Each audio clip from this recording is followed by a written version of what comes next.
Hi, I'm Paul, and today we're going to look at how you charge up your Zero electric motorcycle. The great thing about electric motorcycles is that you can charge them at home, and you don't even need to have a specialist EV charging point. Use a regular 3-pin socket and this wall adapter, plug it into the bike, and it charges up.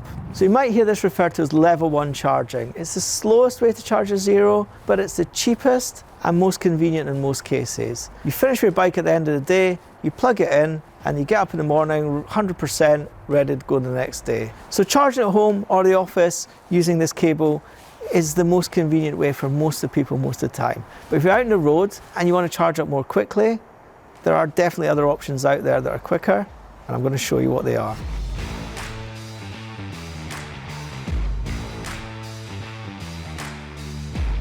If you're on the road, you don't have a cable, you'll see a lot of these type of chargers, especially at motorway service stations. Disadvantage of these ones, you generally have to pay for them. Advantage of them, they're pretty quick to use. 3 different types. Our Zero's got a Type 2 connector, so you take the AC Type 2 connector, put it in there, select AC, start. You need an app on your phone. We know this is PodPoint, so we found the right charger. I'm going to confirm the charge. It's going to start up, charge confirmed, a little click there, and now you see it's starting to charge up. And you can see in the dashboard, it's charged at 5.9 kilowatts. This is a premium model, so it's got 6 kilowatts of charging, and it's showing we've got 55 minutes till it's fully charged. The great thing about electric bikes, you don't have to fully charge them. As soon as you get as much as you want, stop the charge and go.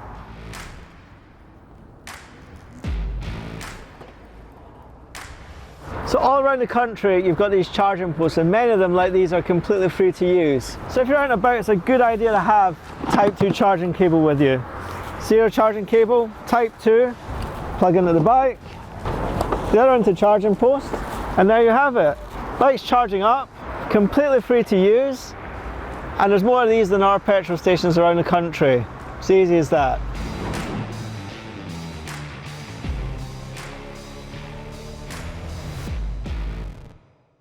If you're new to electric vehicles, there will be some terminology that you're probably not familiar with. You'll hear a lot about kilowatts and kilowatt hours. Kilowatt hour is a unit of electricity. That's what your electricity company will charge you, and that's the capacity of the battery. Think of the battery as a fuel tank, and that's the number of litres that your fuel tank can hold. Your battery holds kilowatt hours. And the charging speed, that's kilowatts. So I'm plugged in here, and you can see that the power is charging at 2.2 kilowatts. That's how much energy is being put in to the battery. So plugged into my wall socket, it's delivering power at 2.2 kilowatts. That means if I leave this bike charging for an hour, it'll put roughly 2.2 kilowatt hours of extra energy in the battery. It's showing me here on the dashboard what the state of charge is, the SOC, that's currently 53%. And if I want to fully charge the battery, it's going to take just over 3 hours to fully charge on this connection. So a lot of people talk about the infrastructure, and if you are charging from home, a lot of time you don't really need to use these charging points, but they are all over the place. Right here where we are in this car park, I can see 6, and then just over the road there's another 4, there's another one down there. They are everywhere. You do sometimes need to use an app to find them. There's some great apps out there, not just Google Maps. ZapMap is a really common one. Some of them you do have to pay for, some of them you don't. These ones are completely free for 15 minutes. You don't need an app or anything. And if you want to claim the charge for longer than 15 minutes, you just go on the app and you check in. It doesn't cost you anything. And these are all over the country. People often ask about what happens if someone disconnects your bike while you're charging up. The truth is they can't do it. Locked in place, both at the bike and the post end. Only when you turn the ignition on will it unlock and you can go. So one thing we're asked about a lot is the range. Now there are a lot of variables here, and one thing you'll understand from those numbers is that the faster you go, the less your range becomes. So one of the best ways for you to increase your range is to slow down a bit. And it doesn't have to be a lot necessarily, but there can be a difference between 60 and 70 miles an hour. When you're riding along, you'll see on the dashboard a readout that says watts per hour, which is telling you how much instant consumption you're using. And that's basically like instant fuel consumption that you get in most modern vehicles. And that's basically showing you how much energy you're using at that given time. The higher that number, the less your range is going to be. And one of the things that I find is useful is to use the cruise control function.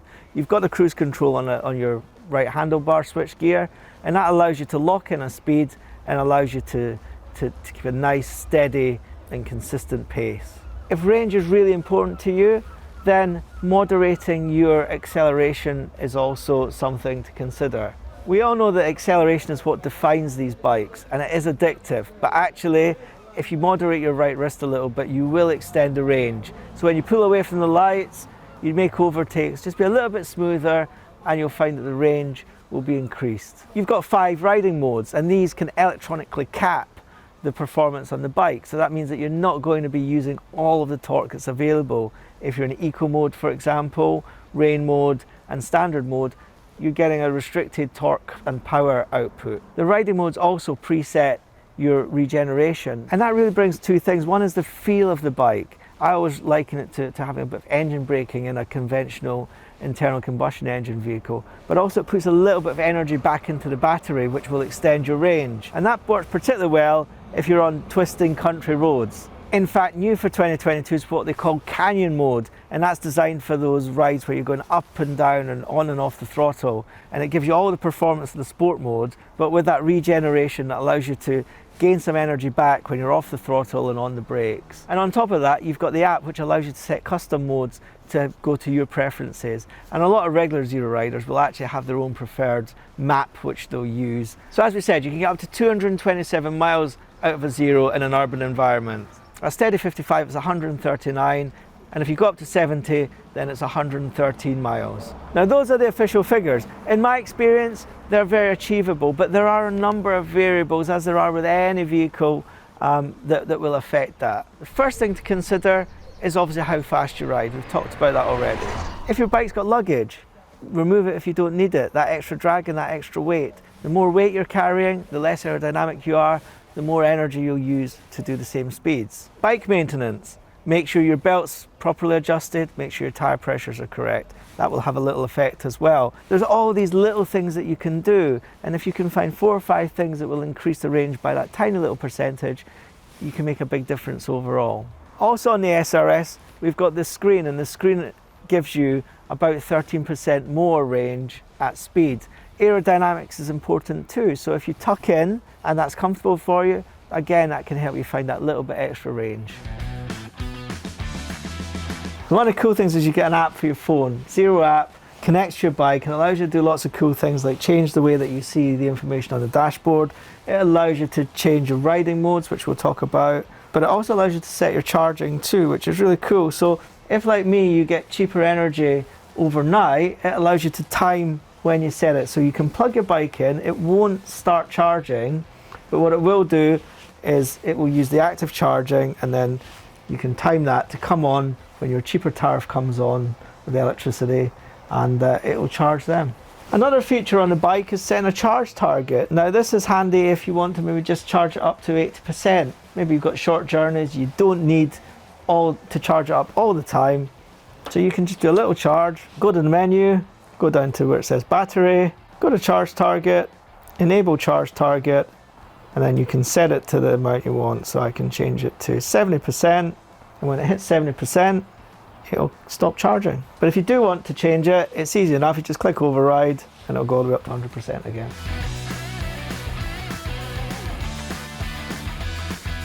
So we've got 2022 Zero SRS here, and you can do some cool upgrades through the Cypher store on this. It allows you to add functionality to the bike, like, for example, faster charging, 10% faster charging. Allows you to add parking mode, which is a reverse. It allows you to add navigation system, a sat-nav system.